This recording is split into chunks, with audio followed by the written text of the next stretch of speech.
Okay, now here we've got, really simply, we've just got a skipping rope which I've clamped to my table. And I'm going to show you a wave going on through this. So right now, again, thinking about those terms we talked about before, we've got this in its equilibrium position, a position where it's nice and stable. Okay, not much is going to change about it.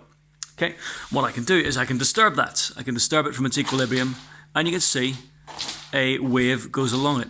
Okay, now in this case, the wave doesn't go the full way along. All I'm doing is I'm just shaking it a bit. Okay, wave doesn't go the full way along. So in this case, we've got a force which is stopping it, which is getting it back to an equilibrium position. Can you think about what that force might be? You can see that it's run along the floor. It's going along the floor. So in this case, our restoring force is friction. Okay, and you can see I'm just sending a single wave along there. Now, the reason I'm showing you this example is that it gives you another idea that's quite important to think about when we talk about waves.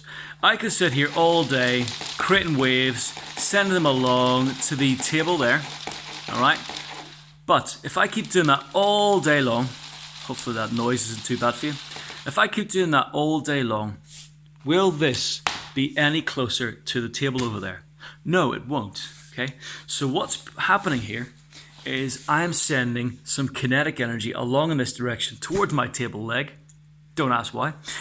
Towards my table leg, energy is moving. Energy is being transported by the wave or in the wave, but mass is not. I could sit here all day shaking away at my skipping rope. Very ineffective form of exercise. There will be energy going along the whole time, but there will be no transfer of matter. Now, the reason I'm showing you this is also that this is an important example of a particular kind of wave.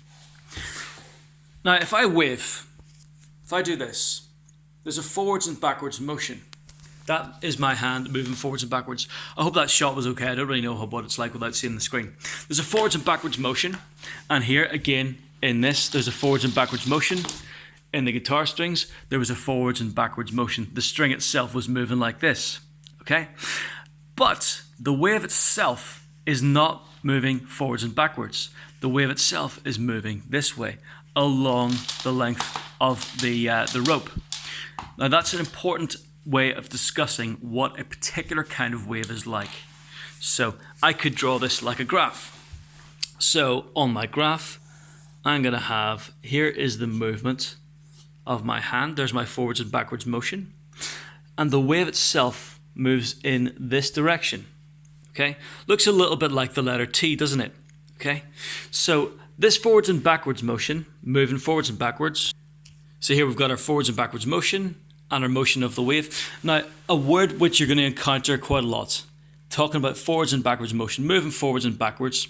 You might hear it sometimes called a vibration. Something vibrates. Yeah, it's moving forwards and backwards. More often in physics, you'll see this word here, oscillations. Difficult to write while I'm concentrating. Oscillations, that's your forwards and backwards movements. Anyway, let's imagine we've got our particle in the wave and it's moving forwards and backwards, but it's causing the motion of the wave to go this way. And what we will get is we'll get a waveform which looks a little bit like this. Again, imagine moving this way, but also moving that way. We get this kind of thing here. So you might recognize this. Maybe you've done stuff on this in maths already. That is a sinusoidal wave. It's like when you put sine, S-I-N function into a graph, you get something like this. Here's an example I kind of like. This is maybe something you've messed around with in school before, but if I put a ruler on a table and I find a way of clamping the ruler down, yeah, 'cause I can't do it. Yeah, so when I take a ruler, what I can do is I can make it make sounds. So if I do, I get a sound and it seems to be going everywhere in my kitchen. Makes a sound. Now, one thing you'll notice is when I use a shorter ruler, I get quite a high-pitched sort of sound. You can hear the sound's a bit higher, gets lower when I go further and further out. So there is a wave happening inside the ruler, and that is sending waves through the air. That brings us on to another thing. We've got waves moving in the air.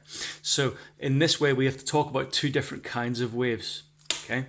So what I've got is, again, so if I put this, right now it's in an equilibrium position.